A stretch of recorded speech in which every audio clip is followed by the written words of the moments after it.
오늘은 이 아브라함 5번째 시간이자 마지막 시간으로 언제든지로의 모험이라는 제목으로 하나님 말씀 나누겠습니다. 자, 이 마지막 시간이기 때문에 첫 시간에 나눈 이야기부터 간단히 짚어보려고 하는데요. 먼저 첫 번째로 모험의 시작에서 아브라함을 소개할 때 제가 이 아브라함을 모험의 사람이라고 말씀드렸는데, 바로 아브라함이 하나님께서 초청하신 이 새로운 모험에 뛰어들었기 때문입니다. 하나님은 아브라함을 복의 근원으로 부르셨는데요, 복의 근원, 즉 복의 시작인 기점이 되려면 복의 종점으로 남고 싶어하는 우상의 자리를 떠나야 하거든요. 그 하나님의 모험에 아브라함은 응답합니다. 그리고 아브라함은 두 번째로 어디든지로의 모험을 떠났는데, 조카 롯과 땅을 두고 벌어진 갈등 상황 속에서 아브라함은 모든 선택권을 롯에게 양보하죠. 조카 롯에게 복의 기점이 되기로 결심한 겁니다. 아브라함에게는 어디에서가 중요하지 않았습니다. 그곳이 어디든지 어떻게 복의 기점이 되고 어떻게 하나님을 예배하는가가 아브라함에게는 중요했습니다.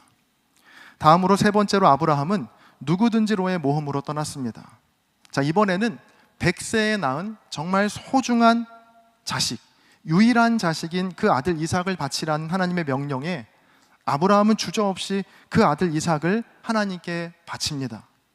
자, 여기에는 아주 중요한 의미가 담겨 있는데요, 아브라함이 아들 이삭을 바친 건 단순히 그가 아들을 드릴 정도의 믿음이 있었다라는 정도에 그치지 않습니다. 왜냐하면 그런 믿음은 몰렉 신을 섬기던 사람들에게도 있었거든요.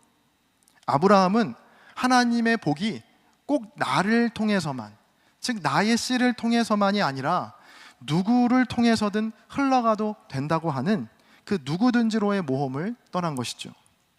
그리고 지난주에 얼마든지로의 모험을 살펴보았습니다. 아브라함은 그 아들 이삭의 배우자를 찾으면서 단 하나의 조건을 내걸었습니다. 자, 그 조건은 낯선 이를 향한 조건 없는 환대였습니다.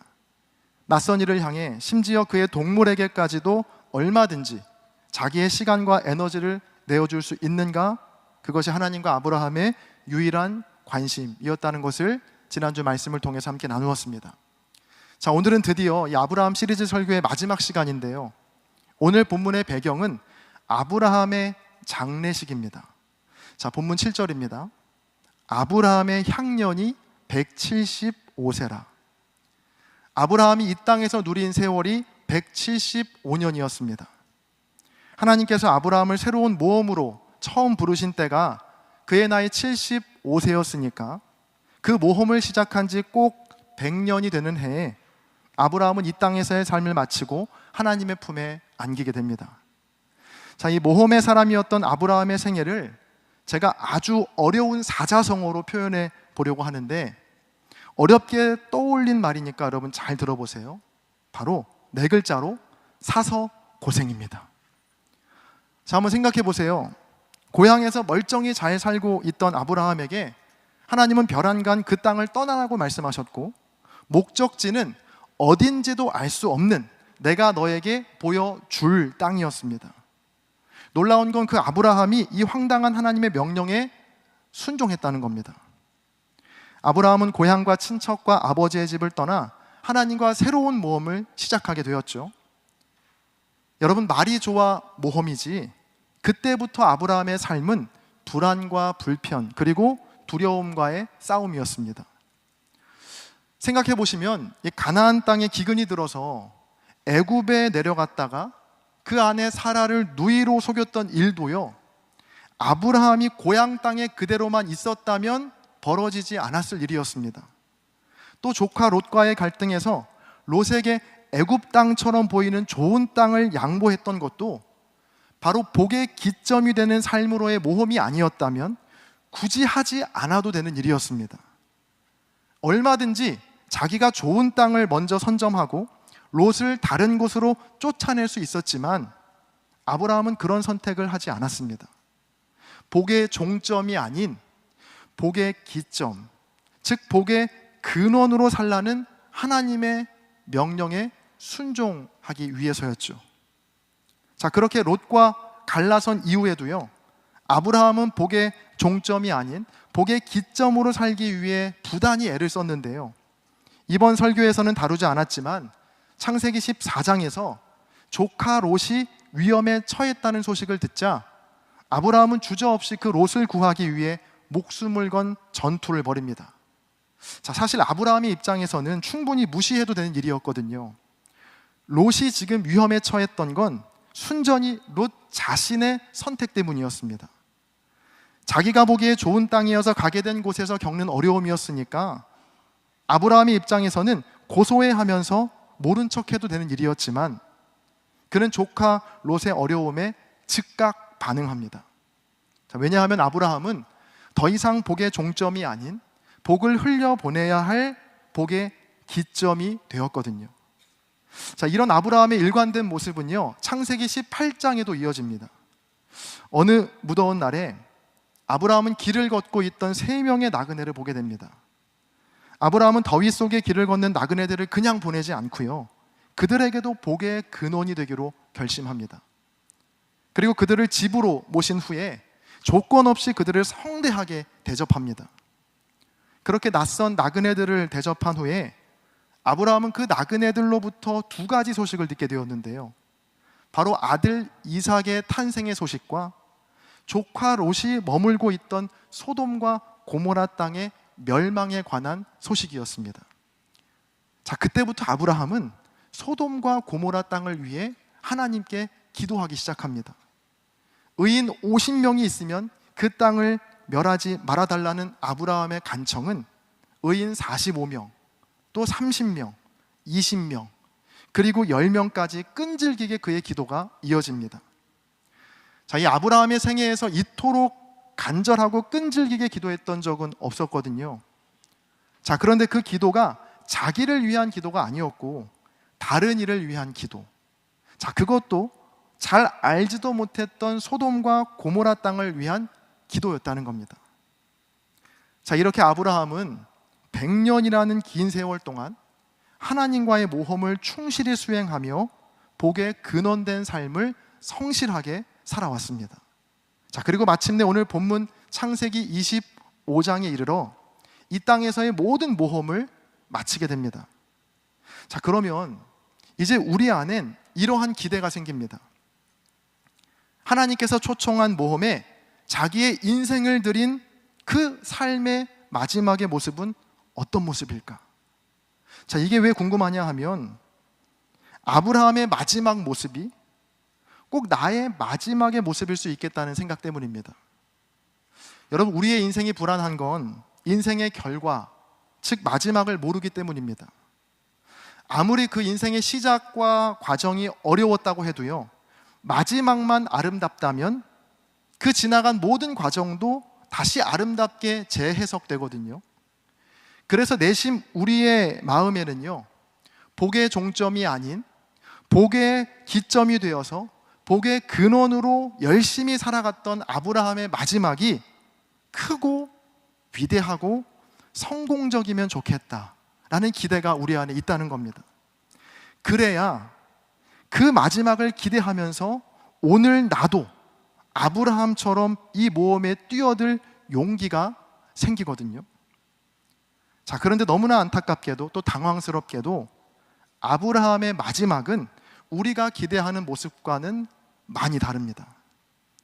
자, 우리의 기대에는 아브라함의 말년은 엄청난 부와 명예를 누리면서 그 이름의 뜻처럼 열국의 아버지가 되어서 여러 민족들이 우러러보는 위대한 모습, 그 마지막을 꿈꿉니다. 자, 그런데 오늘 성경을 함께 보세요. 본문 8절부터 10절까지의 말씀을 화면을 보시면서 같이 한번 읽어보겠습니다. 함께 읽습니다. 시작. 그의 나이가 높고 늙어서 기운이 다하여 죽어 자기 열조에게로 돌아가매 그의 아들들인 이삭과 이스마엘이 그를 마므레 앞 헷 족속 소할의 아들 에브론의 밭에 있는 막벨라 굴에 장사하였으니 이것은 아브라함이 헷 족속에게서 산 밭이라. 아브라함과 그의 아내 사라가 거기 장사되니라. 아멘. 자, 성경의 기록입니다. 아브라함은 나이가 많아서 죽었고 이삭과 이스마엘이 막벨라 굴이라는 곳에 그를 장사하였는데, 자, 그곳은 아브라함의 아내 사라가 묻힌 곳이었다. 아브라함의 장례식에 참석한 사람은요, 이삭과 이스마엘 뿐이었습니다. 여러 민족이 찾아와서 슬퍼한 것도 아니었고 그저 이삭과 이스마엘 둘뿐이었죠.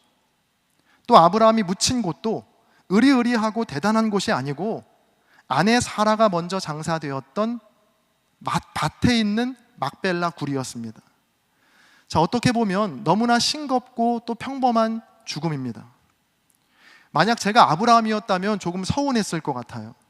평생을 복의 근원이 되기 위해서 손해와 불편과 두려움에도 끝까지 모험의 삶을 멈추지 않았잖아요.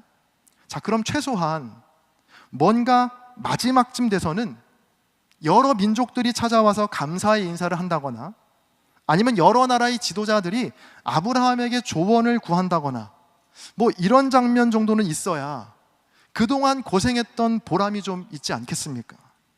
자, 그런데 아무것도 없다는 겁니다.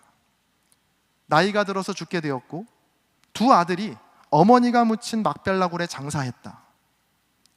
하나님께서 초청하신 모험에 자기의 인생 전부를 드린 사람의 마지막 치고, 더구나 믿음의 조상이라 불리는 아브라함과는 전혀 어울리지 않는 너무나 평범한 죽음의 모습입니다.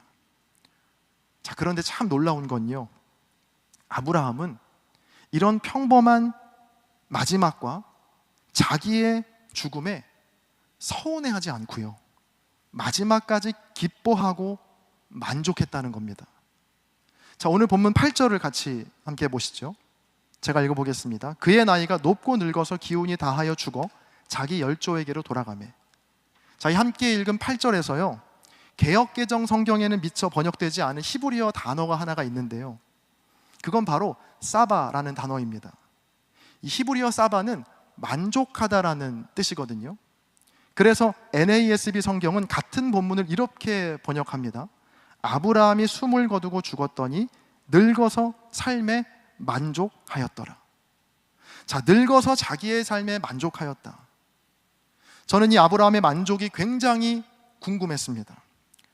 도대체 아브라함은 무엇 때문에 만족했던 것일까? 그가 죽을 때 아직 하나님의 약속이 전혀 구체화되지 않았고 지나온 삶을 돌아보면 늘 다른 사람을 위해 자신을 희생하고 다른 일을 돕기 위해 어려움을 자처했던 일뿐인데, 도대체 아브라함은 그 인생 말년에 무엇 때문에 만족했을까? 저는 그 답을 언제든지라는 단어에서 찾게 되었는데요, 오늘 말씀의 제목이기도 하죠. 언제든지로의 모험. 자, 이 언제든지라는 말은 어느 때든지라는 뜻입니다. 자, 모든 기력이 쇠한 인생의 말년에 100년 전 하나님께서 약속하신 말씀이 비록 지금 구체적으로 내 앞에 이루어지지는 않았어도 아브라함에게는 그것이 전혀 상관이 없었다는 겁니다.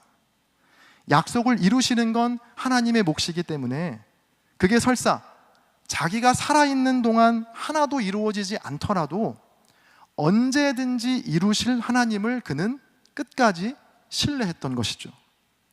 자, 그러한 신뢰가 있었기에 아브라함은 눈을 감는 그 순간까지도 충분히 그의 삶을 만족할 수 있었다는 겁니다. 자, 철학자 한병철 씨의 불안사회라는 책에 보면 이런 글귀가 있습니다. 희망은 어떤 것이 잘 될 거라는 확신이 아니라 그것이 어떻게 되는지와 상관없이 의미 있을 거라고 생각하는 확신이다. 제가 한 번 더 읽어드릴게요. 희망이라고 하는 건 어떤 것이 잘 될 거라는 확신이 아니고 그것이 어떻게 되는지와 상관없이 의미 있을 거라고 생각하는 확신이다. 자, 이 책에서 저자는요, 희망과 낙관주의를 구분하거든요. 자, 무조건 잘 될 거라는 확신의 낙관주의와는 달리 희망이라고 하는 건요, 그것이 어떻게 되는지와는 상관없이 그것이 의미 있을 거라고 생각하는 확신이라는 겁니다. 이런 의미에서 아브라함은 마지막 순간까지 희망을 놓지 않았습니다.